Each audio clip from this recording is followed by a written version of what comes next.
Un circuit suivant et on nous demande de calculer les courants dans les branches. Alors là, on peut utiliser beaucoup de méthodes, hein, mais on va essayer d'utiliser justement le diviseur de courant et on va calculer la résistance équivalente de ce circuit.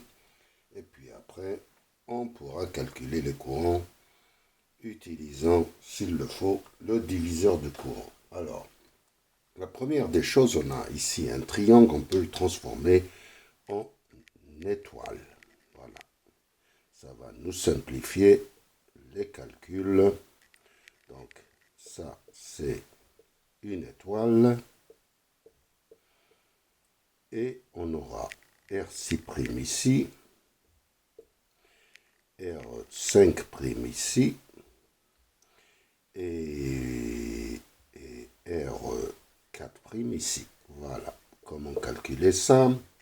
Je vais vous faire un rappel. R6', c'est R4, R5 sur la somme des trois résistances. R5', c'est ça multiplié par ça, R4 multiplié par R6 sur la somme. Et R4', c'est R5, R6 sur la somme. Alors, on va tout calculer maintenant.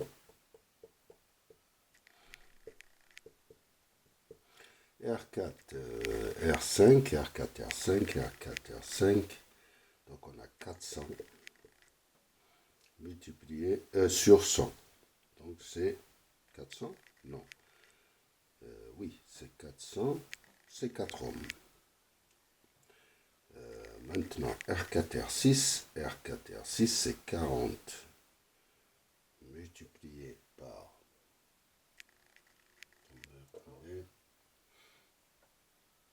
40 multiplié par 50 sur 100. Donc c'est 20 ohms. C'est ça? Ouais. R5', c'est 20 ohms.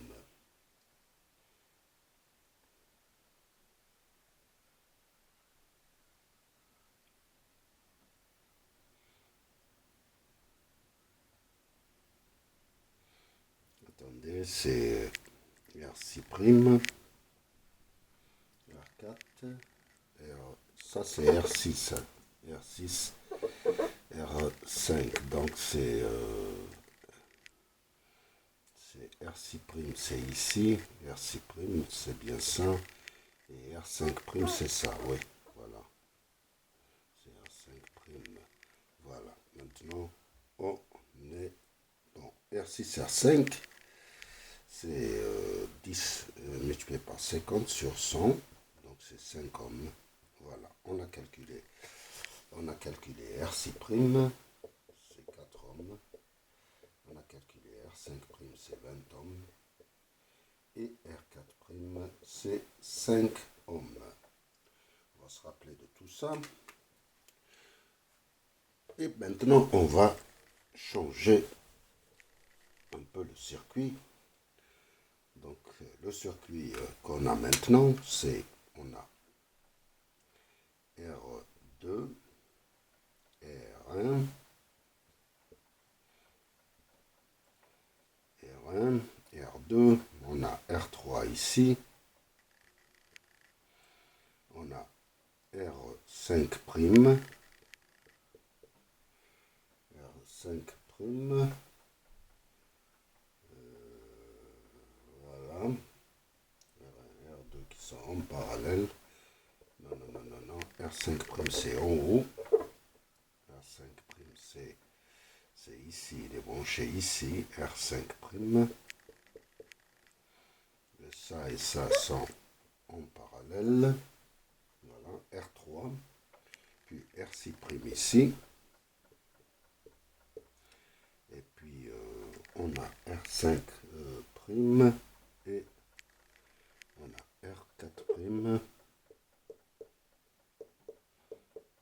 et on a la tension V ici. Donc on a tout calculé, oui, voilà. On va calculer maintenant la résistance équivalente. Alors la résistance équivalente, c'est R2 qui est en parallèle avec R1 plus R3 plus R6' et tout ça qui est en parallèle avec R5' et qui est en série avec R4'. Voilà, voilà la résistance équivalente. Alors ici R2 on a 90 en parallèle avec 45. Si on appelle ça R1', c'est R2 multiplié par R1 sur R2 plus R1. Donc c'est 90 multiplié par 45 sur 135. Ça nous donne 30 ohms. Maintenant, R, on peut appeler ça R2'. C'est le R2', c'est R1' plus R3 plus R6'. Donc c'est 30 plus R3. R3 c'est 26 plus R5', c'est R6', c'est 4. Donc ça fait 60 ohms. Voilà. Et maintenant on a R3', c'est R2' en parallèle avec R5', c'est 60 multiplié par R5', on avait calculé, c'est 20 sur 80. Et ça nous donne 15 ohms. Et en dernier, on a R équivalente, c'est R3' plus R4', c'est 15 plus 5, ça nous donne 20 ohms. Alors on peut calculer maintenant I total, I qui circule ici, c'est V sur RE, c'est 100 sur 20. C'est 5 ampères. Alors, maintenant, on peut calculer le courant qui circule ici et le courant qui circule ici par le diviseur de tension. Rappelez-vous, le diviseur de tension, quand on a deux résistances en parallèle, R2 et R1, on peut calculer I1 et I2 en fonction de ce courant. Alors, je ne vais pas... C'est R2 sur R1 plus R2 multiplié par I. Et I2, c'est R1 sur R1 plus R2 multiplié par I. On va utiliser ça pour calculer I3 et I, je l'appellerai I5' pour le moment. I5'. Voilà. On va utiliser ça pour calculer. Alors, je laisse ces résistances, ça va nous servir. Voilà. On va maintenant calculer I3. I3, c'est R5', tu sais, R5' qui est parallèle avec tout ça, que j'ai appelé R2', R2'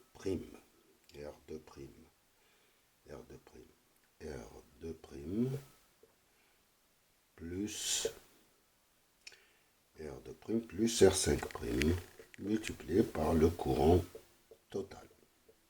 C'est-à-dire R5' c'est 20 sur 20 plus R2', 60 multiplié par 5. Donc c'est 20 sur 80 multiplié par 5, ça nous donne un courant I3 de combien? De 1,24. 1,24, vérifie. 20 multiplié par 5 divisé par 80. C'est 1,25 à peu près. 1,25 ampères. Voilà. Maintenant, on peut calculer ce courant. C'est la différence. I5', c'est I moins I3. C'est 5 moins 1,25. C'est 3,75 ampères. Connaissant I3, on peut calculer I2 et I1 par le diviseur de courant. I1 et I2 par le diviseur de courant. Ça, c'est R2 sur R1 plus R2 multiplié par I3. Et ça, c'est R1 sur R1 plus R2 multiplié par I3. Donc, je donne le résultat. C'est R2, c'est 90 sur 135. Et ici, c'est R1, c'est 45 sur 135 multiplié par 1,25 ici. Et multiplié par 1,25 ici. Donc ça nous donne 90 divisé par 135 multiplié par 1,25. Donc c'est 0,83. C'est bien ça, 0,83. Je vérifie, 0,83. Voilà, 0,83. 33. Et 1,25 moins 1,25, on aura le reste, 0,42. 0,42 ampères. La somme, ça fait 1,25. On a calculé ce courant, on a calculé ce courant, on a calculé ce courant. Il ne nous reste plus qu'à calculer maintenant le courant I4, I5 et I6. Alors, I4, I5. Alors, pour calculer I4, il nous faut la chute tension, c'est-à-dire VR4, R4, I4, c'est égal à R5' multiplié la chute tension ici, plus la chute tension. R5' multiplié par I5' qu'on vient de calculer, plus R6' multiplié par le courant qui circule dans I3. R5', c'est 20 multiplié par I5'. I5', c'est 3,75 plus R6', c'est 4 multiplié par I3. I3, c'est 1,25. Donc on a 20 multiplié par 3,75. C'est 75 plus 1,25 multiplié par 4. C'est 5, donc c'est 80. Donc I4, c'est la chute tension 80 sur R4. R4 qui fait 40. Donc ça fait 2 ampères. C'est bien ça, 2 ampères. 2 ampères. C'est bien ça. Oui. I4, c'est 2 ampères. Voilà, on a calculé I4. I4, c'est 2 ampères. Et d'ici, on peut calculer, une fois qu'on a I4, on peut calculer I4. On a ici, on avait I5', ici I4, et puis I6, c'est I5' moins I4. La loi de Kirchhoff, I5', on a calculé, c'est 3,75 moins I4, c'est 2, donc c'est 1,75 ampères. C'est bien ça, 1,75 ampères. C'est I6.